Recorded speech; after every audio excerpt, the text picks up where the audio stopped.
2 நாளாகமம் 33:13 வாசிக்க கேட்கலாம். அவரை நோக்கி விண்ணப்பம் பண்ணி கொண்டிருக்கிற போது அவர் அவன் கெஞ்சுதலுக்கு இறங்கி ஜெபத்தை கேட்டு திரும்ப எருசலேமில் உள்ள தன்னுடைய ராஜ்யத்துக்கு வரப்பண்ணினார். கர்த்தரே தேவன் என்று அப்பொழுது மனோசே அறிந்தான். இந்த இடத்துல யாரை குறித்து சொல்லப்பட்டிருக்கிறது என்றால் மனோசே. அப்பொழுது தேவன் என்று மனோசே அறிந்தான். அவன் புறஜாதிகள் இனத்திலிருந்து வந்திருக்கானா? இல்ல. அவன் ஒரு கிறிஸ்தவ பாரம்பரியத்திலே பிறந்த ஒரு மனிதன். ஆனால் வேதம் சொல்லுகிறது அப்பொழுது தேவன் என்று மனோசே அறிந்தான். அல்லேலூயா. அப்படியானால் எப்பொழுது? நீங்க வாசித்து பாருங்கள் 12வது வசனம். போதும், இப்படி அவன் நெருக்கப்படுகையில். சில நேரங்கள்ல ஐயா சொல்ற தேவனை அறிகிற அறிவை கொண்டு வருகிறது சில நெருக்கங்கள், சில பாடுகள், சில பிரச்சனைகள், சில போராட்டங்கள். அல்லேலூயா. நல்லா புரிந்து கொள்ளுங்க. சில பாடுகள் நம்ம வாழ்க்கையில இல்லாதிருந்தால் நம்ம தேவனை தேடி இருக்கவே மாட்டோம், தேவனை அறிந்திருக்கவே மாட்டோம். அல்லேலூயா. நம்மளும் மத்தவங்கள மாதிரி இந்த உலகத்துக்குரியவர்களாய் வாழ்ந்து கொண்டிருப்போம். ஏன் அப்படி சொல்லனா, மனாசேயுடைய தகப்பனை பற்றிய எல்லாம் தெரியும். எசேக்கியா ராஜாவுடைய வாழ்க்கையிலே அவன் வந்த உடனே ஒரு பெரிய சீர்திருத்தத்தை ஆலயத்துக்குள்ள கொண்டு வந்தான். முதல்ல ராஜாவான போது அவன் செய்த காரியம் என்ன தெரியுமா? பூட்டி கிடந்த ஆலயத்தை திறந்தான். அல்லேலூயா. அப்படின்னா அவன் பிள்ளை எவ்வளவு பக்தியா இருக்கணும். அப்படிதான் நம்ம நினைப்போம். அல்லேலூயா. எங்க அப்பா யார் தெரியுமா? எங்க அப்பா எத்தனை கோயிலை கட்டி கொடுத்திருக்காரு தெரியுமா? அதெல்லாம் ஒண்ணுக்கு உதவாது. அல்லேலூயா. நீ யாராய் இருக்கிறாய், அதுதான் உன் வாழ்க்கையில ஆசீர்வாதத்தை கொண்டு வரும். நீ தேவனை அறிந்திருக்கிறாயா? இல்ல. எங்க அப்பா வியாதியா இருந்த பொழுது, தேவனை நோக்கி ஜெபித்த பொழுது தீர்க்கதரிசி சொன்னாரு, உன் வாழ்க்கை முடிஞ்சு போச்சு, அவ்வளவுதான், வீட்டுக்காரியத்தை ஒழுங்குபடுத்தி கொள் அப்படின்னு சொன்ன போதிலும் எங்க அப்பா ஜெபித்த பொழுது தேவன் ஜெபத்தை கேட்டு அதே தீர்க்கதரிசி மூலியமாய் விண்ணப்பத்தை கேட்டேன், கண்ணீரை கொண்டேன் சொல்லிட்டு எங்க அப்பாவுடைய வியாதியை குணமாக்கினவர் தெரியுமா அப்படின்னு சொன்னா கூட, ஐயா ஸ்தோத்திரம், ஒருவேளை இந்த மனோசேயை போல ஐயா தேவனை அறியாதவனாக இருக்கலாம். அல்லேலூயா. நான் திரும்பமாய் சொல்லுகிறேன், நீ நல்ல பாரம்பரியத்தில் வந்திருக்கலாம், உன் பெற்றோர் நன்மை செய்கிறவர்களாக இருந்திருக்கலாம், உன் பெற்றோருடைய வியாதியை தேவன் குணமாக்கியவராக இருந்திருக்கலாம். மனோசே எப்ப பிறந்தான்? அந்த வியாதி குணமான பிறகு எத்தனையோ வருஷம் எசேக்கியா ராஜாவுக்கு பிள்ளை இல்லாத இருந்தது. ஐயா ஒரே மகனாய் அந்த சந்ததியை விருத்தி பண்ணும்படியாக தேவன் எசேக்கியாவை நினைத்து கொடுத்த பிள்ளைதான் மனோசே. அல்லேலூயா. ஆனாலும் கூட இவ்வளவு அற்புதங்களை அந்த குடும்பத்திலே தேவன் செய்திருந்தும் ஐயா மனோசே தேவனை அறியாதபடி வாழ்ந்து வந்தான். அல்லேலூயா. இன்னைக்கு கர்த்தர் அல்லேலூயா ஸ்தோத்திரம். ஐயா நீ ஒருவேளை நீ பல கேள்விகளோட இந்த இடத்துல உட்கார்ந்து இருக்கலாம். ஏன் இந்த வாழ்க்கையிலே நெருக்கம், ஏன் இந்த காரியம் வாழ்க்கையிலே சம்பவித்தது என்று சொல்லி நினைக்கலாம். நெருக்கப்படுகையில் மனோசே தேவனை அறிந்தான் என்று வேதம் சொல்லுகிறது.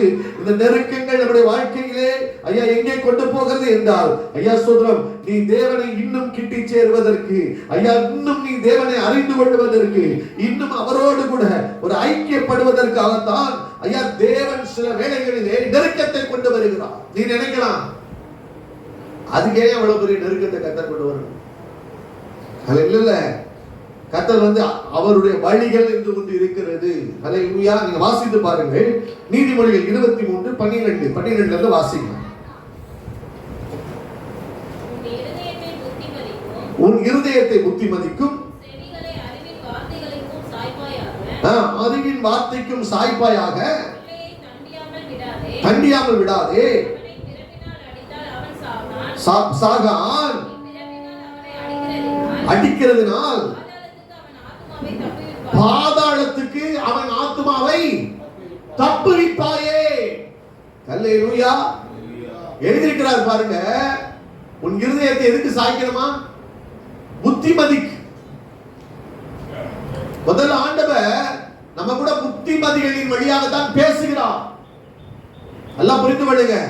சபை எதற்கு, ஏன் சபைக்குள்ள கட்ட கொண்டு வர்றாருன்னா, நீங்கள் எபிரேயர் 9வது அதிகாரம் 25வது வசனத்தில் சொல்லியிருக்க, ஒருவருக்கு ஒருவர் புத்தி சொல்லுங்கள், நாளானது சமீபத்து வருகிறதை நீங்கள் பார்க்கிற விதமாய். இந்த சபை என்னன்னா, தேவன் வரப்போகிறார், தேவனுடைய வருகையை நோக்கி ஆயத்தப்பட்டிருக்கிற அந்த சபை எதற்காக கூடுகிறது என்றால், நீயும் நானும் அந்த வருகைக்கு என்று உன்னை ஆயத்தப்படுத்திக் கொள்ளுகிற ஒரு இடம்தான் இந்த சபை.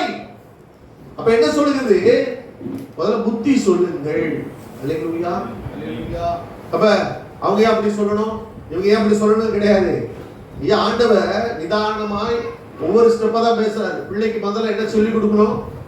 புத்திமதிகளை சொல்லி கொடுக்கணும், நல்ல காரியங்களை சொல்லி கொடுக்கணும், ஒழுக்கங்களை சொல்லி கொடுக்கணும். அல்லேலூயா. ஏன் அப்படி சொல்லி கொடுக்கணும் சொல்றாங்க? பிள்ளையின் நெஞ்சில் என்ன இருக்குமா? மதீனம். அப்ப மதீனத்தை மாற்றணும்னா முதல்ல பெற்றோர்கள் என்ன சொல்லி கொடுக்கணும்? புத்திமதிகள். இது நெருப்பு, இது சுடுன்ற ஒரு காரியத்தை சொல்லி கொடுத்ததான் பிள்ளை தொடாது.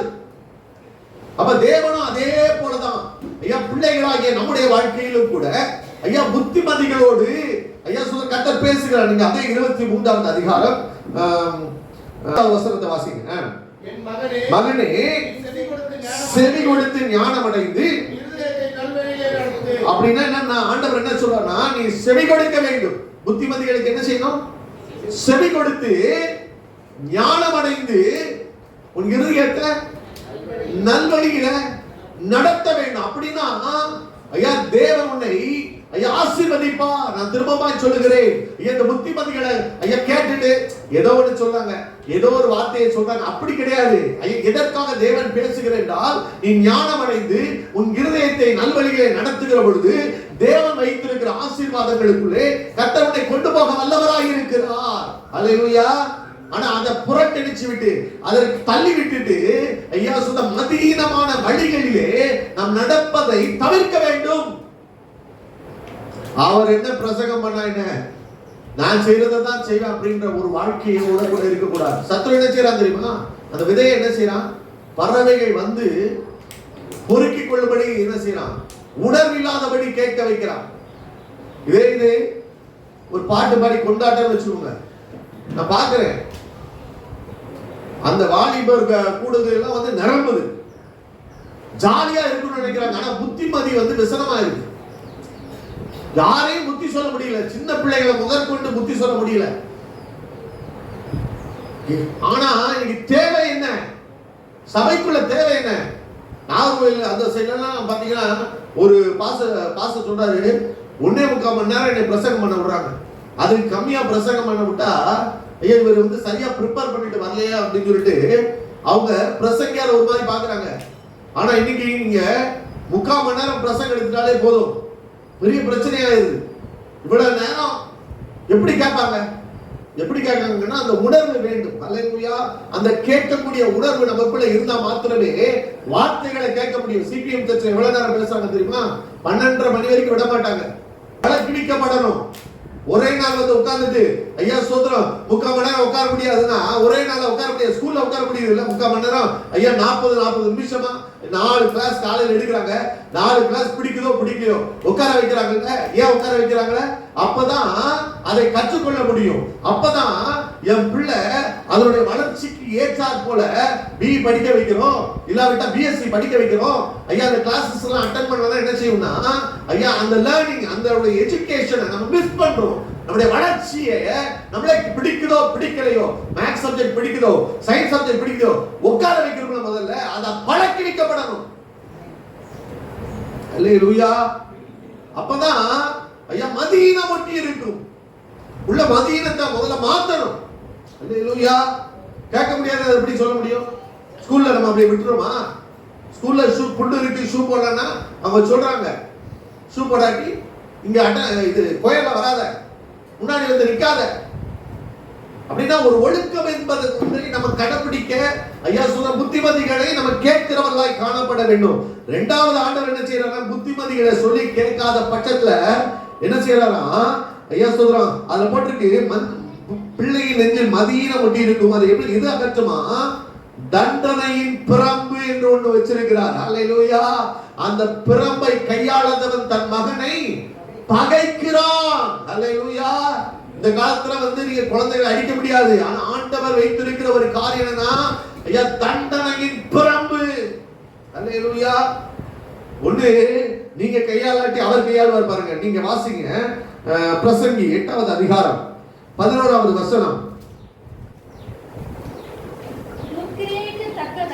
தண்டனை நடவாதபடியினால் மனுபுத்திரரின் இருதயம் பொல்லாப்பை செய்ய துணிகரம் கொண்டிருக்கிறது. இதற்கு தக்க தண்டனை சீக்கிரம் நேரிடாதனால் மனுஷனுடைய இருதயம் என்ன செய்யலாம்? துணிகரம் கொண்டிருக்கிறது. கர்த்தர் சில நேரங்களில் புத்திமதிகளை சொல்லிட்டு அமைதியா இருக்கிறாரு. ஏன் துணிகரம் வருது? ஒருத்தர் செஞ்சுக்கிட்டே இருக்கான், புத்திமதி வந்துகிட்டே இருக்கு, ஆனா அதை கேட்கறது கிடையாது. அவன் என்ன நினைக்கிறான்னா, ஒரு ஆசீர்வாதத்தை மாத்திரம் சொல்லிட்டு போனோம். எரேமியாவோடு கூட இருந்த தீர்க்கதரிசிகள் சொன்னாங்க, இவன் நம்ம கைகளை தளர பண்ணுகிறான். நம்ம பாபிலோனை ஜெயிச்சு பாபிலோனை சிறைபிடித்து நம்ம வெற்றியாளர்களா இருக்க வேண்டியவங்க. இவன் சிறைபிடித்து போவீங்க, பாபிலோனுக்கு போங்கன்னு சொல்லி சொல்றான். யுத்தத்துல நம்ம கைகளை தளர. எரேமியா ஒரே ஒரு வார்த்தை சொன்னான், நீ அவங்க கூட போன உனக்கு நல்லது, இல்லாட்டா நீ இந்த தேசத்துல இருந்தா நீங்கள் சாவீர்கள் சொல்லிட்டு போயிட்டான்.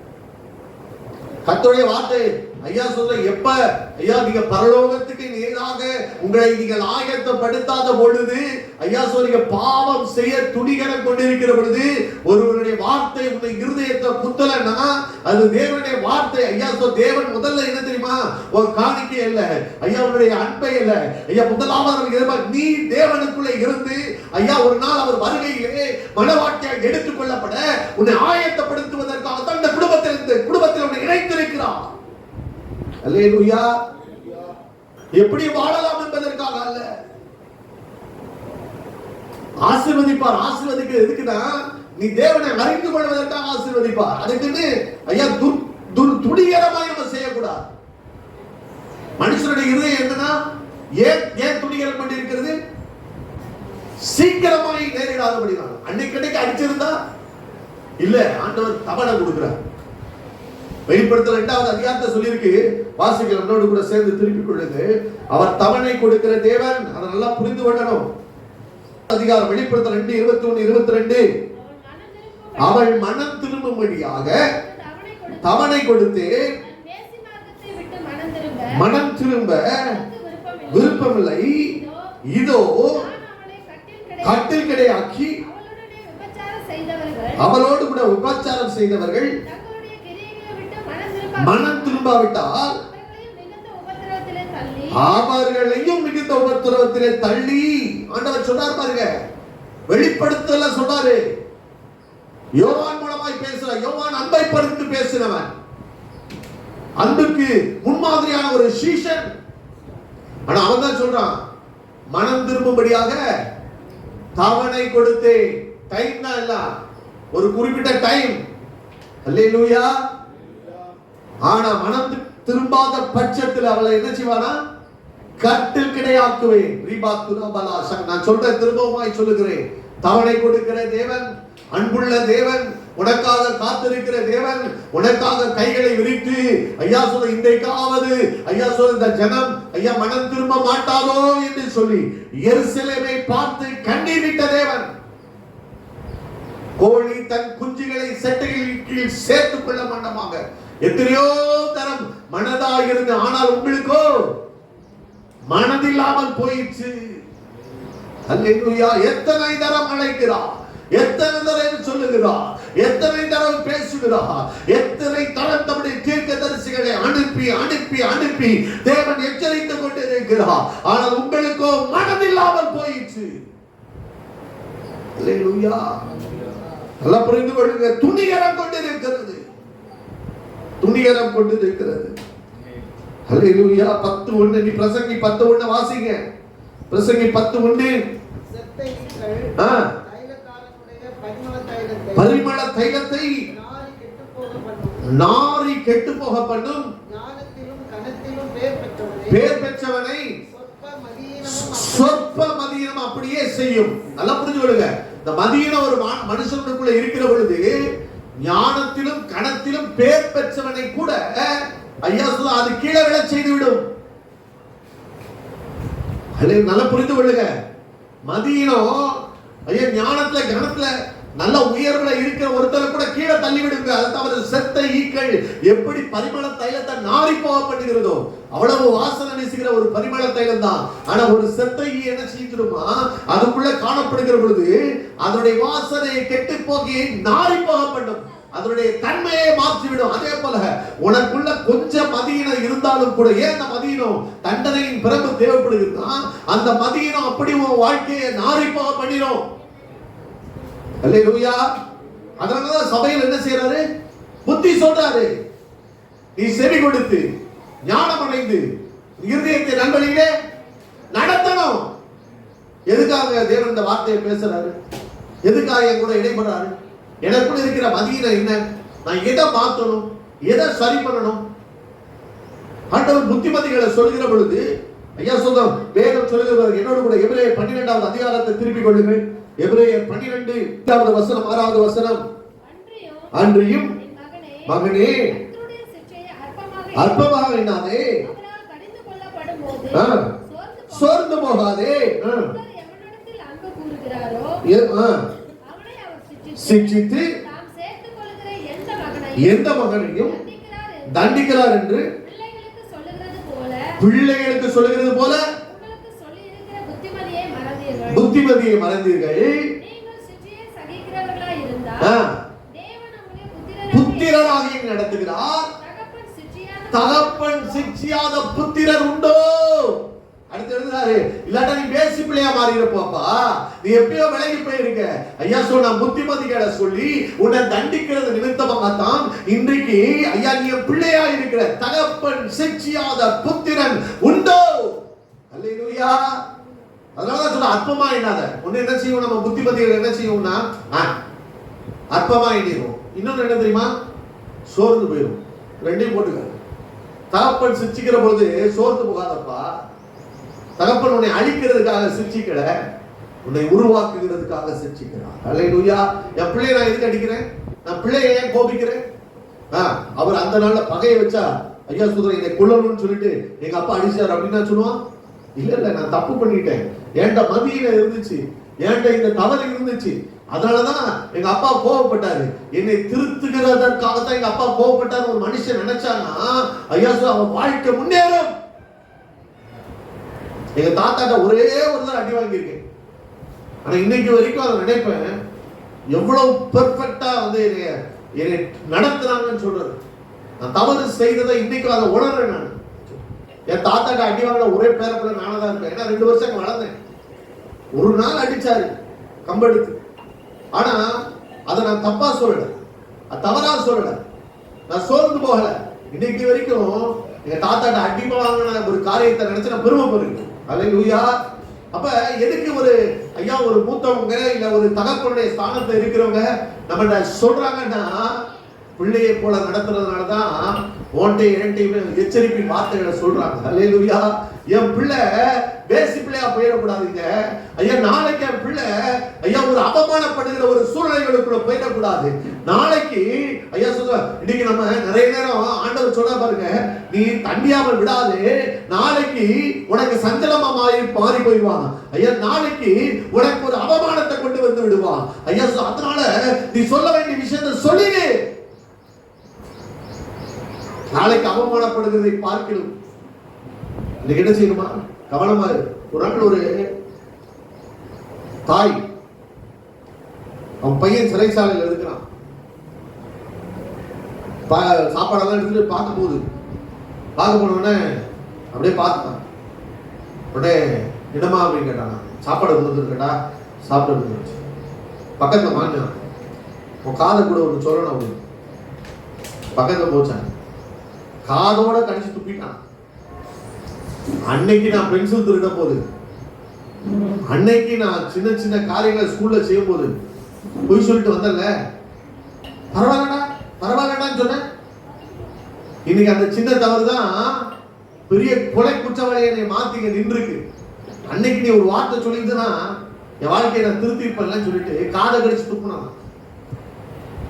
ஹல்லேலூயா. நான் சொல்றேன், சொல்ல வேண்டிய கடமை ஒன்று இருக்கிறது. பிரம்பை கையாளாதவன் தன் மகனை பகைக்கிறான். ஆண்டவரே சொன்னார் பாருங்க, துணிகரமான பாவம் ஒரு தண்டனையை கொண்டு வந்து விடும். அந்த தண்டனை கூட ஆண்டவர் சொல்றாரு, ஐயா சொல்றோம், உன்னை ஆத்மமா என்னதப்பா, சோர்ந்து போகாதப்பா, உன்னை புத்திரரா என்னதான் கொடுக்கிறேன், ஆனா நீ இதை விழித்துக்கொள் அப்படின்ற ஒரு உணர்வோடு தான் ஆண்டவர் சொல்ற. கொள்ளுவதற்கு இடம் கொடுக்க மாட்டார் ஆண்டவர். நீதிமொழிகள் 20:30 வாசிங்க. நீதிமொழிகள் 20:30. காயத்தின் தழும்புகளும் அடிகளும் பொல்லாதவனை என்ன செய்யுமா? அழுக்கற துடைக்கும். அல்லேலூயா. அந்த காயத்தின் தழும்புகளும், திரும்பி வாசிங்க. உள்ளத்தின் உரைக்கும் அடிகளும் பொல்லாதவர். சில நேரங்கள்ல இங்க மனோசையுடைய வாழ்க்கையில ஒரு நெருக்கம் வந்தது. அதைத்தான் சொல்ல வர்றேன். ஐயா, சில பாபிலோனியர்கள் எழுப்பி அவனை சிறை பிடித்து அவனை பெண்களை சங்கிலிகள் போட்டு தங்கள் தேசத்துக்குள்ளே கொண்டு போனார்கள். ஐயா சொல்ற, அவன் நெருக்கப்படுகையில் அவன் தேவனை நோக்கி கூப்பிட்டு விண்ணப்பங்களை ஏறெடுத்து தன்னை தாழ்த்தி ஐயா தேவனை நோக்கி கூப்பிடுகையில் தேவன் அவன் சத்தத்தை கேட்டார். இவரே தேவன் என்று அவன் அறிந்து கொண்டான். அப்ப ஐயா, இந்த பிரச்சனை, இந்த காயத்தின் தழும்புகள், இந்த பொல்லாத காரியம் எதற்காக? இதை கழுவுவதற்காக தேவன் அனுமதிக்கிறார். அல்லேலூயா. ஒண்ணு நம்ம புத்திமதிகளை கேட்கணும், இல்லாட்டி அடுத்த நிமிஷம் என்னன்னா வெண்கல முட்செடிகளில் அவனை பிடிச்சு வெண்கல சங்கிலிகளை போட்டு தர தர தரான்னு எடுத்து கொண்டு போனான். கஷ்டமா இருக்குங்க, சில நேரங்களில் கஷ்டமா இருக்கும். வெண்கல சிறகுகள் சங்கிலிகளை போட்டு கொண்டு போகிற பொழுது கஷ்டமாகத்தான் இருக்கும், கண்ணீராகத்தான் இருக்கும். ஆனால் ஒன்று, அது பொல்லாதவனை அழுக்கிற கழுவுவதற்காக தேவன் பயன்படுத்துகிற ஒரு காரியம்.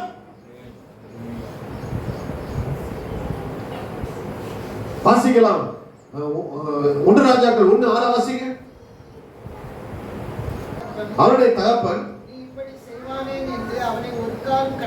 ஒரு காலம் கடிந்து கொள்ளவில்லை இருந்தான். பாருங்க, அதோனியா என்பவன் தப்பு பண்றான். நீ இப்படி செய்வானே என்று ஒரு காலமும் கடிந்து கொள்ளவில்லை. அல்லேலூயா. துன்பமாய் சொல்லுகிறேன், கவனமா இருங்க. அல்லேலூயா, ஸ்தோத்திரம். நமக்கு ஒரு பங்கு இருக்கிறது. நம்ம கடிந்து கொள்ள வேண்டிய நேரத்தில் கடிந்து கொள்ளுகிற பொழுது அவனுடைய ஐயா சோத்திரம் காரியத்தை நீ மரணத்துக்கு தப்புவிப்பாய், அவனுடைய ஆத்மாவை மரணத்துக்கு தப்புவிப்பாய். ஐயா, ஒரு நாள் அவன் உணருவான், என் தகப்பன் சொன்னார்களவா, என் தகப்பன் இப்படி ஐயா சோத்திரம் சொன்ன வார்த்தைகள் அவனுடைய வாழ்க்கையின் ஞாபகத்துக்கு வரும். அல்லேலூயா. நம்ம வேதத்தை தேவன் ஐயா கற்றுக் கொடுத்திருக்கிற காரியம், என் வருங்கால சந்ததிக்கு அந்த வார்த்தையை எடுத்து சொல்லி அது நிமித்தம் வருகிற தண்டனையை நீ சொல்லணும். சாலமோனுக்கு சொன்னா எதுக்காக கர்த்தர் தெரிந்து கொண்டார் தெரியுமா? ஆலயத்தை கட்டுப்படி தெரிந்து கொண்டார். இந்த வார்த்தையின்படி நடந்தா ஒரு ராஜ்யபாரத்தை நிலைநிறுத்தப்படுவார். இந்த வார்த்தையைப்படி நடக்கலன்னா, உத்தமமா நடக்கலன்னா நினைக்கப்பட மாட்டார். அல்லேலூயா. திரும்பமாய் 5 வாசிங்க. ராஜா யோவாபையும் அபிசாயையும் ஈத்தாயையும் நோக்கி அப்சலோமை என்னிடத்தில் மெதுவாய் நடப்பீர்கள் என்று கட்டளையிட்டான். ராஜா அப்சலோமை குறித்து அதிபதிகளுக்கெல்லாம் கட்டளையிட்டதை ஜனங்கள் எல்லாரும் கேட்டிருந்தார்கள். மெதுவாய் நடத்துங்கள் சொல்றான். அப்சலோம் எழும்புறான், தாவீதுக்கு விரோதமா எழும்புறான், தகப்பனுக்கு விரோதமா எழும்புறான், ராஜ்யபாரத்தை பிடித்துக் கொள்ளும்படி எழும்புகிறான். தாவீது அவனை காப்பாற்ற வருவார். அதுதாங்க ஒரு தகப்பனுடைய உள்ளம். என் பிள்ளைய பார்த்து நடத்துங்க. என் பிள்ளை தவறு செய்யறான், ஆனாலும் பார்த்து நடத்துங்க, மெதுவாய் நடத்துங்கள் சொல்லிட்டு அங்கே அனுப்பப்படுகிற யோவாபின் இடத்திலும் அவனை சேரடித்து சொல்லி அனுப்புகிறான். ஆனா அவனால கூட காப்பாற்ற முடியல. காடு அப்சலோமுக்கு விரோதமாய் யுத்தம் பண்ணினது, இயற்கை யுத்தம் பண்ணினது. அல்லேலூயா.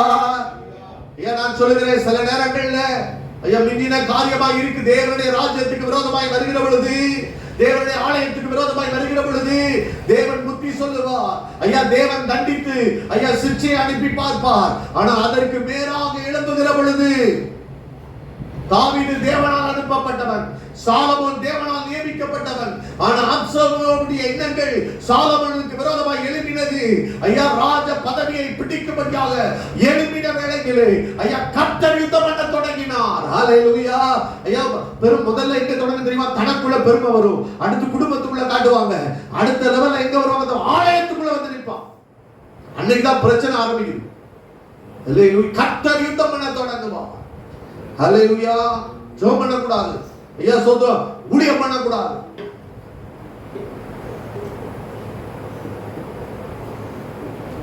அதுதான் நம்மளை காப்பாற்றுகிற ஒரு காரியம். ஐயா தேவ சுத்தம் செய்யும்படியாக நான் அழைக்கப்பட்டவன் என்பதை நீ உணர்ந்திருந்தாயே. ஆனால் பாருங்க, அவன் சொல்ல மெதுவாய் நடத்துங்கள், மெதுவாய் நடத்துங்கள். நீ எவ்வளவு ஜெபம் பண்ணினாலும் சில வேளைகளிலே அது கேட்காமல் போகிறது. ஏனென்றால் ஒருவன் தேவனுடைய சித்தத்தின்படி கேட்டால் தேவன் அவனுக்கு செவி கொடுக்கிறார் என்பதை நீ அறிந்திருக்க வேண்டும். ஹல்லேலூயா. புரிந்து கொள்ளுங்க. இப்ப பாருங்க, மனோசருடைய வாழ்க்கையில கட்டி இழுத்து கொண்டு போறாங்க. அப்ப அவன் தேவனை அறிந்தவன் செய்கிற இப்படி அவன் நெருக்கப்படி 33:12 வாசிங்க. இப்படி அவன் நெருக்கப்படுகையில் தேவனாகிய கர்த்தரை நோக்கி கெஞ்சி தன் பிதாக்களின் தேவனுக்கு முன்பாக மிகவும் தன்னை தாழ்த்தினான். நான் திரும்ப ஒருவேளை ஐயா நம்முடைய வாழ்க்கையில அப்படிப்பட்ட நெருக்கம் வருகிற பொழுது ஐயா ஒண்ணு நம்ம எதிர்த்து நிற்கலாம். ஆனா இரண்டாவது காரியம், மனோசை செய்த ஒரு காரியம் என்ன? நெருக்கப்படுகிற பொழுது தேவனை நோக்கி கெஞ்சி உன்னை தாழ்த்துகிற ஒரு காரியம் ஒன்று இருக்கிறது. ஹல்லேலூயா.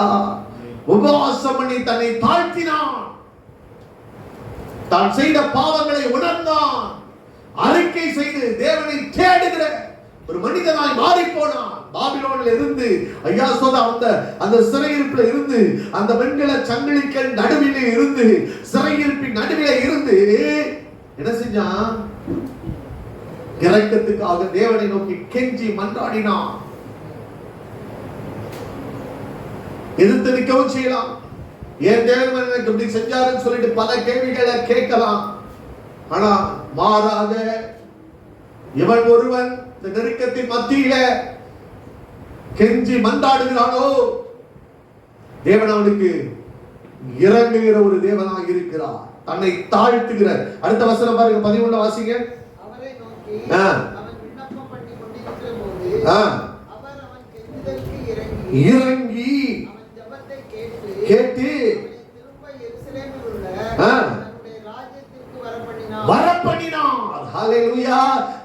எதையெல்லாம் இழந்து போனானோ, ஐயா சிறைபிடிக்கு போட்டு போனானோ, அவன் திரும்பி கெஞ்சி தேவனை நோக்கி ஐயா கெஞ்சுகிற பொழுது, ஐயா தாழ்த்தின பொழுது என்ன செஞ்சார்? அந்த சிறையிருப்பின் வல்லமையிலிருந்து விடுதலை பண்ணி மறுபடியும் எருசலேமிலே கொண்டு போய் அவனை நாட்டினார். ஹல்லேலூயா. ஐயா சொல்ற நம்ம தாழ்த்தி எப்ப நீங்க ஜெபம் பண்றீங்களோ ஐயா அந்த சிறையிருப்பை தேவன் உடைத்து மறுபடியும் அந்த ஆசீர்வாதத்தை உனக்கு திருப்ப அவர் வல்லமையுள்ள தேவனாக இருக்கிறார். ஹல்லேலூயா. ஏன் போயிருச்சு? அதெல்லாம் கேள்வி கேட்க ஐயா நமக்கு எந்த ஒரு ஒரே ஒரு காரியம் என்ன என்னால சொல்ல முடியும்? நீ கெஞ்சி ஜெபம் பண்ணு. கர்த்தருக்கு நீங்க ஓசியா 12வது அதிகாரம் 3வது 4வது வசனத்தை வாசிக்கலாம். ஓசியா 12:3-4. அவன் தாய் கர்ப்பத்திலே தன் சகோதரனுடைய குடிகாரை பிடித்தான். பலத்தினால் தேவனோடே போராடினான். தூதனானவரோடே போராடி மேற்கொண்டான். அழுது அவரை நோக்கி கெஞ்சினான். பாருங்க, யாக்கோபு அந்த இரவு செஞ்சது என்ன? அழுது அவரை நோக்கி கெஞ்சினான். அழுது அவரை நோக்கி கெஞ்சினான். பெத்தேலிலே அவர் அவனை கண்டு சந்தித்து அவ்விடத்திலும் நம்மோடே பேசினார். ஹல்லேலூயா. அழுது கெஞ்சி ஜெபித்த ஐயா யாக்கோபுடைய ஜெபத்தை கேட்டு பெத்தேலிலே அவனை கண்டு அவர் நம்மோட பேசினார். நெருக்கப்படுகிற எவ்வளவு பேருங்க ஆலயத்துல வந்து ஜெபிச்சிருக்கீங்க? நெருக்க வருதுன்னு சொல்லி இருக்கீங்களே தவிர ஐயா எத்தனை பேர் ஆலயத்தை வந்து 1 மணி நேரமாவது ஜெபிக்க கூடாதான்னு கேட்டார்ல. யோனா நெருக்கப்படுகையில் ஐயா தேவனை நோக்கி அவன் கூப்பிடுறாங்க. அந்த மீனின் வயிற்றில் இருந்து ஆலயத்திலே நோக்கி நான் அபயம் விட்டேன் என்கிறான். சங்கீதம் 18 வாசி பாருங்க. சங்கீதக்காரன் சொல்லுகிறான், தாவீது சொல்லுகிறான், நான் நெருக்கப்படுகையில் நான் கர்த்தரை நோக்கி விண்ணப்பம் பண்ணினேன். நம்முடைய ஆலயத்திலிருந்து கர்த்தர் நம்முடைய சத்தத்தை கேட்டார். நம்ம எங்க போறோம்? யாக்கோபு அக்கறைப்படுத்தினான். குடும்பத்தை தூக்கி போல வெளியில இருந்தான். லேயாலும் காப்பாற்ற முடியாது, ராகேலும் காப்பாற்ற முடியாது. அல்லேலூயா. சில பிரச்சனைகளை ஐயா நாம் சந்திக்கிற பொழுது இந்த உலக மனிதர்கள் ஐயா தேவ தயவு இல்லாதபடி நீ அதிலிருந்து வெளியே வரவே முடியாது. முன்னாடி தள்ளிட்டு அக்கறைப்படுத்திட்டு அடுத்து தனித்து இருந்து உட்கார்ந்து ஐயா அவன் தேவனோடு கூட போராடி கெஞ்சி அழுதான் என்று எழுதப்பட்டு இருக்கிறது. நான் திரும்பமா சொல்லுகிறேன், நீங்க மனோசே பொல்லாதால் தான். இன்னொரு ஆள் எழுதின ஆகாப் பொல்லாத ராஜா, விளைநிலங்களை அபகரிச்சுட்டான். எலியாவை கூட்ட ஆண்ட வச்சிருக்காரு. ஒருத்தன் கூட அவன் சந்ததியில உயிரோட இருக்க மாட்டேன்னு சொன்னான். ஆனா 1 ராஜாக்கள் ஐயா 20வது அதிகாரத்தில் வாசி பாருங்க. ஆண்டவர் எலியாவை அனுப்புகிறார். எலியாவை அனுப்பி சொல்லுகிறார், அந்த வார்த்தையின் சத்தம் கேட்டவுடனே அவன் விழுந்து கிடந்து ரெட்டுடுத்தி தேவனுக்கு முன்பாக ஐயா தன்னை தாழ்த்துகிறான். அல்லேலூயா. ஆண்டவர் சொல்றாரு எலியாவை பார்த்து, அவன் எனக்கு முன்பாக தாழ்த்தினதை கண்டாயா? அவனுக்கு நான் வர வேண்டிய தீங்க அவன் காலத்துல செய்ய மாட்டேன், அவன் பிள்ளைகளுடைய காலத்துல செய்வேன் சொன்னேன். மனம் மாறுகிற ஒரு தகப்பன் ஒருவர் இருக்கிறார். அல்லேலூயா. ஆனா இன்னைக்கு பிரச்சனை என்ன தெரியுமா? எவ்வளவு தூரம் எச்சரிப்பின் சத்தத்தை கேட்டாலும், புத்திமதிகளை கேட்டாலும், நெருக்கப்படுகிற வேலைகளிலே ஐயா தஞ்சமாய் இருக்கிற தேவனை தேடுகிற ஐயா தம்மை பற்றி உத்தம இருதயத்தோடு இருக்கிற ஐயா சொல்ற, அதனாலதான் தேவன் என்ன செய்யறாரா? ஐயா சொல்ற சங்கிலியின் நடுவிலே ஐயா சிறையிருப்பின் தேசத்திலே கொண்டு போய் வைக்கிறான். அல்லேலூயா. நீ கர்த்தரை அறிந்து கொள்ளுகிற வரைக்கும், தேவனை தேடுகிற வரைக்கும், நான் வாசிக்கிற ஓசியா இதோ நயங்காட்டி அவளை அழைத்து கொண்டு போய் பேசி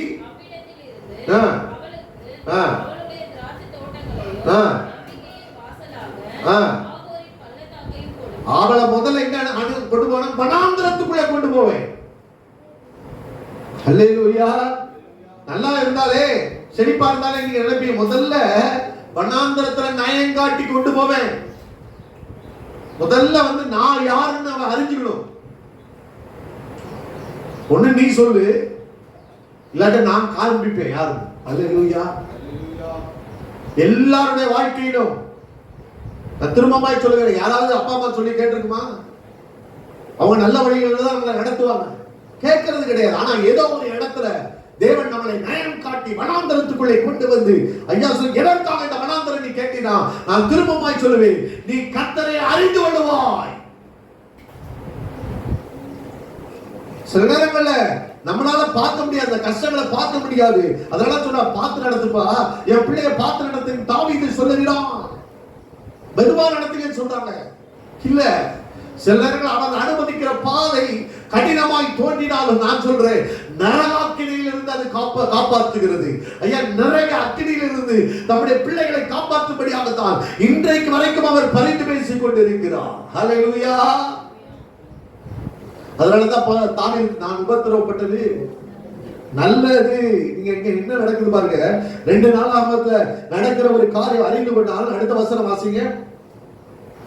பின்பு அவன் தாவீதுடைய நகரத்தின் வெளி அரங்கத்தை கீயோனுக்கு மேற்கே இருக்கிற பள்ளத்தாக்கு தொடங்கி மீன் வாசல் மட்டும் கட்டி ஓபேலை சுற்றிலும் அதை வளைத்து வளைத்து அதை மிகவும் உயர்த்தி யூதாவில் உள்ள அரணான பட்டணங்களிலெல்லாம் ஆ, ராணுவ தலைவரை வைத்து வைத்து கர்த்தருடைய ஆலயத்திலிருந்து பாருங்க, கர்த்தருடைய ஆலயத்திலிருந்து அந்நிய அந்நிய தேவர்களையும் அந்த விக்கிரகத்தையும் எடுத்து போட்டு கர்த்தருடைய ஆலயம் உள்ள மலையிலும் ஆ, எருசலேமிலும் தான் கட்டியிருந்த எல்லா பலிபீடங்களையும் அகற்றி பட்டணத்திற்கு புறம்பாக போடுவித்து, நான் திரும்பமாய் சொல்லுகிறேன், வெறும்னா மனம் திரும்ப ஐயா சொல்ற கத்தர் ஐயா அறிந்து கொள்ளுகிறதுன்னா ஐயா தேவனை இயேசு தெரியும் அப்படின்னு இல்ல. ஐயா அடுத்துக்கு அப்புறம் செய்யறது என்ன? அப்படியே வாழ்றதா? தேவனை அறிஞ்சுக்கிட்டு நெருக்கப்படுகிறவன் தேவனை அறிகிறதுனா மனோசியனுடைய வாழ்க்கையில் நடந்ததை பார், அதுதான் தேவனை அறிகிறது. தேவனை அறிகிறேன்னு சொல்லிட்டு ஐயா சொல்ல பழைய வாழ்க்கைய அப்படியே நம்ம வாழ்ந்து காண்பிப்பதற்காக தேவன் ஐயா தன்னை வெளிப்படுத்தவில்லை. முதல் பிரசங்கமே போல பேர் சொல்றாரு, மாறுபாடான இந்த சந்ததியை விட்டு விலகி உன்னை ரட்சித்துக் கொள். புறம்பே தள்ள வேண்டியவைகளை அகற்ற வேண்டியவைகளை முதல்ல ஐயா சொல்ல ரட்சிக்கப்பட்டேன் என்று சொல்லுகிறவன், தேவனை அறிந்து கொண்டேன் என்று சொல்லுகிறவன், முதல்ல நீ அகற்றிட்டியா? இருளுக்கும் ஒளிக்கும் சம்பந்தம் இல்லை. முதல்ல சினிமா பார்ப்பேன், ரட்சிக்கப்பட்ட பிறகு சினிமா தான் பார்ப்பேனா? இதான் ரட்சிப்பா?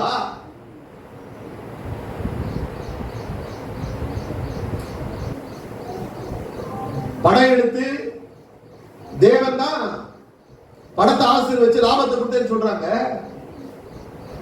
ஒருத்தங்க இப்படி சொல்றாங்க. ஆனா அதே ரட்சிக்கப்பட்ட போய் ஊழியர் செஞ்சுட்டு இருக்காங்கல்ல மிஷனரியா, அது ரட்சிப்பா? இது ரட்சிப்பா? அல்லேலூயா. ரட்சிக்கப்பட்டே நீ சொல்ற, தேவனை அறிந்துட்டே சொல்ற, எது தேவனுக்கு பிரியமில்லையோ அது அகற்றிட்டியா? அது எனக்கு வேண்டாம், அந்த நண்பர்கள் எனக்கு வேண்டாம், அந்த கெட்ட நண்பர்கள் எனக்கு வேண்டாம் அப்படின்னு சொல்லிட்டு அந்த நண்பருடைய சிநேகத்தை விட்டு ஐக்கியத்தை விட்டு வெளியே வந்திருக்கிறியா? அல்லேலூயா. தேவனோடு கூட இருக்கிறவனால அங்க இருக்க முடியாதுங்க. உலகத்துக்கும் ஐயா தேவனுக்கு சம்பந்தம் இல்லை, அந்த இடத்தை கலக்க முடியாது. நம்முடைய ஆதாயம் அந்த இடத்துல வருகிறதா இருந்தாலும் கூட ஐயா நான் திரும்பமாய் சொல்கிறேன், உலகத்துக்கும் ஐயா தேவனுக்கும் உலக பொருளுக்கும் தேவனுக்கும் எந்த விதத்திலும் சம்பந்தம் இல்லை. அல்லேலூயா. புறம்பே அகற்றி போட்டான்.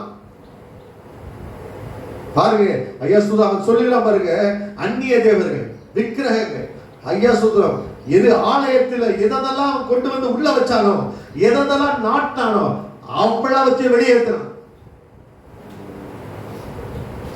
தேவனுக்கு பிரியமில்லாத காரியம் ஐயா சொல்றோம் ஆலயமாகிய இருதயத்துக்குள்ள ஆலயமாகிய உனக்குள்ள இருக்கிறத முதல்ல நீ வெளியேற்ற ஆரம்பி. தேவன் உணர்த்துகிறாரா? முதல்ல வெளியேற்ற ஆரம்பி. அடுத்து பாருங்க அவன் செஞ்சதை பாருங்க. 2வது 16வது வசனம், செப்பனிட்டு சமாதான பலிகளையும் அப்போதும் முதல்ல அடுத்த என்ன செப்பனிட்டான். அல்லேலூயா. தேவனாகிய பலிபீடத்தை இடிச்சிட்டு உள்ள கொண்டு போய் சிலையை வச்சிருந்தான். இப்ப பலிபீடத்தை செப்பனிட்டான். பலிபீடம் என்றால் என்ன? ஐயா சொல்ற நீயும் நானும் ஐயா சொல்ற பலி செலுத்தி ஐயா தேவனை சந்திக்க ஒரு இடம். பலி செலுத்தப்படல, ஜெபம் கிடையாது, வேத வசனம் அது மீது ஆர்வம் கிடையாது, எல்லாத்தையும் ஒழிச்சாச்சு. வீட்டுல ஜெபம் இருக்குதா? இல்ல. பலிபீடம் கட்டி எழுப்பப்படவில்லை, தகர்க்கப்பட்டு இருக்கிறது, இடித்து போடப்பட்டு இருக்கிறது. வாரத்துக்கு ஒரு நாள் ஜெபத்தை வச்சு எல்லாத்தையும் சமாளிச்சிடலாம்னா முடியாதுங்க. திரும்பமாய் சொல்லுகிறேன், தேவன் அப்படி நமக்கு கற்றுக் கொடுக்கல. இடைவிடாமல் ஜெபம் பண்ணுங்கள், சோர்ந்து போகாமல் ஜெபம் பண்ணுங்கள், எப்பொழுதும் ஜெபம் பண்ணுங்கள் சொல்லி இருக்கிறாரு. இப்ப ஏன் ஜெபமே பண்ண முடியலன்னா ஒண்ணு நான் திரும்பமாய் சொல்லுகிறேன், வேற ஏதோ காரியம் உள்ள இருக்குது. முதல்ல புறம்பை அகற்ற வேண்டியது அகற்றி போட்டதான் ஜெபம் வரும். அல்லேலூயா. குப்பைகள் எல்லாம் உள்ள வச்சுக்கிட்டு இருந்தா ஐயா அந்நிய காரியங்களை உள்ள வச்சுக்கிட்டு இருந்தா அங்க ஜெபம் ஏறெடுக்க முடியாது. தேவன் உலாவுகிறது இல்லை. வாசி பாருங்க. ஐயா வேற காரியம் இருந்ததனால் மகிமை ஆலயத்தை விட்டு புறப்பட்டு போயிட்டு. அல்லேலூயா. அந்த இடத்துல பிரச்சனையா இருக்கு, போராட்டமா இருக்கு. ஐயா ஜெபிக்கவே முடியல, நீ உட்கார்ந்து இருக்க இடமே சரியில்லை. அப்ப என்ன செய்யணும்? அகற்ற வேண்டியதை முதலாவது அகற்று. அல்லேலூயா. இரண்டாவது ஐயா சொல்ற ஜெபிக்கணுமா, டெய்லி ஜெப நேரத்தை நீ ஒழுங்குபடுத்து. துதி ஐயா கர்த்தரை துதிக்கிற நேரத்தை நீ ஒழுங்குபடுத்து. ஐயா சொல்றோம். அப்படிதான் பரிசுத்தவான்கள் ஆண்டவர் சில எல்லைகளை கட்டி எழுப்புறாங்க. அல்லேலூயா. பலி செலுத்தப்படவில்லை, பலி செலுத்தப்படவில்லை, கர்த்தருக்காக பலி செலுத்தப்படவில்லை. அவன் பாருங்க படம் செய்தான். ஐயா எல்லாவற்றையும் கொண்டு வந்து உள்ளே கொண்டு வந்து, ஆனா ஒரு நாள் நெருக்கப்பட்டு தேவன் விடுவித்த உடனே அடுத்த நிமிஷமே சரி பண்ண வேண்டிய காரியங்களை சரி பண்ண ஆரம்பித்தான். படம் பழைய வாழ்க்கையை பத்தி பேசுவோம். ஆனா எங்க இருந்து கர்த்தர் எங்க உயர்த்துறாரு நீ பேசி இருக்கிறியா, யோசித்து இருக்கிறாயா? ஏன்னா அவன் தன் வாழ்க்கையை மறுபடியும் பணைய ஒப்பு கொடுத்தாங்க. அவனுக்கு தெரிஞ்சிச்சு, ஐயா எங்க அப்பா பலி செலுத்துறாங்க, எங்க அப்பா ஆலயத்தில் உள்ள அருவருப்புகள் எல்லாம் வெளியே கொண்டு போனாங்க, எங்க அப்பா ஆலயத்தை கட்டி பஸ்காம மறுபடியும் ஆசரித்தாங்க, எங்க அப்பாவுடைய வாழ்க்கையில் அதிசயங்களை செய்த தேவனை நானும் தேடுவேன் என்று சொல்லி மறுபடியும் தேட ஆரம்பித்தான். அல்லேலூயா. ஸ்தோத்திரம். அதுல கவனம் செலுத்தி பாருங்க. செப்பனிட்டு பலிகளை செலுத்துங்க. மூன்றாவது காரியம் இஸ்ரவேல் 16 கடைசி பகுதியை வாசிங்க. இஸ்ரவேலின் தேவனாகிய கர்த்தரை சேவிக்க வேண்டும் என்று கட்டளையிட்டான். மூணாவது நீ கர்த்தரை சேவிக்க வேண்டும், கர்த்தருக்காக ஊழியம் செய்ய வேண்டும். அல்லேலூயா. கர்த்தருக்கு ஊழியம் செய்வதுதான் அதிக பாக்கியம், அதிக ஸ்லாக்கியம். அல்லேலூயா. இன்னைக்கு ஐயா சொல்ற நம்ம பலிகளை செலுத்துறதோட நிப்பாட்டிட்டோம்.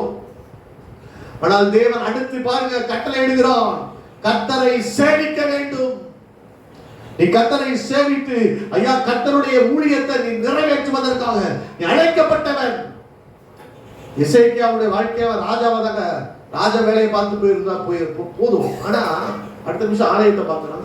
ஆலயத்தில் உள்ள காரியங்கள் எல்லாம் சரி பண்ணி சொல்றான். 2 நாளாய் பஸ்கா ஆசரிக்கப்படவே இல்லை.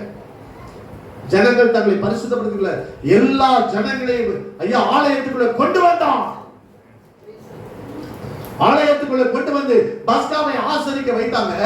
ஜனங்களை ஆசீர்வதித்தார்கள். அந்த ஆசீர்வாதம் பலமாய் இறங்கினது தேசத்தின் மேல. முதல்ல ஐயா நம்ம அந்த ஊழியம் செய்வதற்குரிய வாஞ்சை இருக்குதா? நீங்க என்ன ஊழியம் செய்யலாம் கேட்பீங்க. நான் சொல்றேன், முதல்ல ஜெபமே ஒரு ஊழியங்க. நீ மத்தவங்களுக்காக ஜெபிச்சிருக்கிறாயா? எதுக்கு உபவாசம் ஜெபம் வைக்கிறோம்னா, ஏன் விடுதலைக்கு மாத்திரம் அல்ல. நான் விடுதலை பெற்றுட்டேன்னா ஐயா யாரோ அவருடைய ஆசீர்வாதத்துக்காக நீ நானும் ஜெபிக்க அழைக்கப்பட்டு இருக்கிறோம். மரணத்துக்கு ஒப்புவிக்கப்பட்டவர்கள் இருக்கிறாங்க, கொலையுண்ண புகிறவர்கள் இருக்கிறாங்க. அவங்களுக்காக எத்தனை மணி நேரம் நான் நேரம் செலவழித்து நான் ஜெபித்திருக்கிறேன். அல்லேலூயா. நீங்க ஜெபிக்க நான் திரும்பமாய் சொல்லுகிறேன், மற்றவர்களுக்காக ஜெபிக்க என்ன சொல்வாரு, அந்த வீட்டுல போய் பேசு, அவங்ககிட்ட இந்த காரியத்தை பேசு, அவங்களோட இதை சம்பாஷி அப்படின்னு சொல்லிட்டு உன் உள்ளத்துல தேவன் ஒரு ஆவியானவருடைய ஒரு உந்துதலை கொடுப்பார், எழுப்புதலை கொடுப்பாரு. அப்பதாங்க ஊழியம் செய்ய முடியும். ஊழியம் வந்து கடைசி இது. முதல்ல பலிபீடத்தை செப்பனிடாமல், பலிபீடத்தை உறவை சரிப்படுத்தாதபடி ஐயா உன்னால ஐயா ஊழியம் செய்ய முடியாது. அதனாலதான் பிசாசு சொன்ன, பவுலையும் அறிவேன் இயேசுவையும் அறிவேன், நீ யாரு? நாரா கிழிச்சு போட்டுருச்சு. அல்லேலூயா. ஊழியம் செய்யணும்னா ஒரு ஆயத்தத்தோட தான் வரணும். தூங்கி எழுச்சி வந்து நம்ம பண்ணணும்னா ஊழியம் கிடையாது. அல்லேலூயா. இப்போ நிக்கிறத ஒரு ஆயத்த வேணும். எவ்வளவு மணிக்கணக்கில் ஜெபிச்சுட்டு தான் ஐயா சொன்ன போய் ஒரு ஊழியத்தை செய்யறாங்க. என்னாலே ஜெபிக்க முடியல. ஏன் பலிபீடமே செப்பனிடப்படலையே? நான் என்ன சொல்ல போறேன்? ஆண்டவர் 2 மெசேஜ் கொடுத்து விடுறாருன்னா ஐயா சொன்னா எந்த மெசேஜ் இங்க கொடுக்கணும், எந்த மெசேஜ் நமக்குள்ள அந்த பாரம் வேண்டும். ஜனங்கள் வர்றாங்க, அவருடைய இருதயத்தை தொடத்தக்கதாக எந்த செய்தியை நாம் கொடுத்தால் அது அவர்களுக்கு பிரயோஜனமாக இருக்கும் என்று சொல்லி ஐயா தேவனிடத்தை கேட்டு பெற்றுக்கொண்டு வருகிற பொழுதுதான் ஐயா யாராவது ஒருவரோடு கர்த்தர் பேசுவார். அல்லேலூயா. அதான் வேதம் சொல்லுகிறது, ஊழியத்தை அசதியாய் செய்கிறவன் சபிக்கப்பட்டவன். அல்லேலூயா. அசதியா செஞ்சிராத எந்த ஒரு காரியத்தையும், அசதியா செஞ்சிராத, நிர்விசாரமாய் செஞ்சிராத. ஐயா சொல்ற யாரோ ஒருவர் சொன்னாங்கன்னு செஞ்சிராத. ஐயா இன்றைக்கு ஐயா உனக்குள்ளே ஒரு அர்ப்பணிப்பு வேண்டும். அந்த அர்ப்பணிப்பு இல்லாதபடி ஐயா நீ கர்த்தருடைய சேவையை செய்ய முடியாது. மனுஷர் சொன்னாங்கன்னா ஊழியம் கிடையாது. மனுஷர் விரும்புகிறாங்க ஊழியம் கிடையாது. அதனாலதான் ஜனங்கள் அன்னைக்கு சொன்னாங்க, அடி வாங்கிட்டு சொன்னாங்க, இந்த நாமத்தை குறித்து எவ்வளவும் பேசக்கூடாது என்று சீஷர்களிடத்தில் சொன்ன பொழுது அவங்க சொன்னாங்க, ஐயா சொல்ற மனுஷங்களுக்கு கீழ்ப்படிவதை பார்க்கலும் ஐயா கர்த்தருக்கு கீழ்ப்படிதல் தான் உத்தமம் என்று சொல்லி கர்த்தருக்கு கீழ்ப்படிகிற காரியங்களை முக்கியப்படுத்துறாங்க. நான் மனுஷரை பிரியப்படுத்த இந்த இடத்துல இருப்பேனே, ஆனால் நான் கர்த்தருடைய ஊழியக்காரன் அல்லவே. மனுஷன் விரும்புகிறபடி அல்ல, மனுஷன் நினைக்கிறபடி நான் செஞ்சுட்டு போயிட முடியாது. மனுஷனுக்கு இது நல்லா இருக்குன்னு சொல்லிட்டா பண்ண முடியாது. கர்த்தனாலே கேட்பாரு, நான் இதை சொல்லல நீ சொன்னியான்னு கேட்பாரு. மனுஷன் சவுல் என்ன செஞ்சான்? மனுஷன் தங்களை விட்டு போறாங்கன்னு சத்துரு வராங்கன்னு சொல்லிட்டு ஐயா பலி செலுத்த வேண்டும் நினைச்சான். ஆனா ஐயா மனுஷரை பிரியப்படுத்துகிற ஊழியம் அல்ல. சவுல் தேவன் நோக்கத்தை இழந்து போனான். ஆண்டவர் கடைசியில் என்ன தெரியுமா சொன்னாரு? நீ எனக்கு கீழ்ப்படுத்தினா உன் ராஜ்யம் மரம் நிலைப்பட்டு இருக்குது. ஒரு வார்த்தை, கர்த்தரை சேவிக்கணும்னா மனுஷரை பிரியப்படுத்த வாழ்ந்துறாங்க. அல்லேலூயா. மனுஷன் வந்து நாமத்தை குறித்து எவ்வளவு சொல்லக்கூடாதுன்னு சொல்லுவாங்க. அல்லேலூயா. ஆனா இந்த நாமத்தை சொல்லும்படி அழைக்கப்பட்டது. கர்த்தரை சேவிக்கணும். ஆனா அதற்கு ஒரு ஆயத்தத்தோடு நீ கடந்து வர வேண்டும். அதற்கு புறம்பே தள்ள வேண்டியவர்களை தள்ளிதான் வேண்டும். பலிபீடத்தை கட்டி எழுப்பி அதற்கு ஒரு ஒழுக்கம், அதுக்கு ஒரு டிசிப்ளின். ஒரு நாள் ஊழியத்துக்கு வருவேன், ஒரு நாள் வரமாட்டேன். ஒரு நாள் ஊருக்கு போயிடுவேன், ஒரு நாள் அப்படி கிடையாது. தண்டில் சேவகம் பண்ணுகிற எவனும் சேவகம் எழுதி கொண்டு ஏற்றவனாக இருக்கும்படி பிழைப்பு கழுத்த அலுவல்கள்ல சிக்கிக் கொள்ளக்கூடாது. அல்லேலூயா. ஒரு ஸ்கூலுக்கு போறோம்னா இத்தனை நாள் அட்டெண்டன்ஸ் வேணும். அல்லேலூயா. ஒரு மிலிட்டரியில போய் நிக்கணும்னா இத்தனை மாசம் நீ சரியாய் ட்ரைனிங் எடுத்தாதான் அந்த மிலிட்டரியில போய் நிக்கணும்.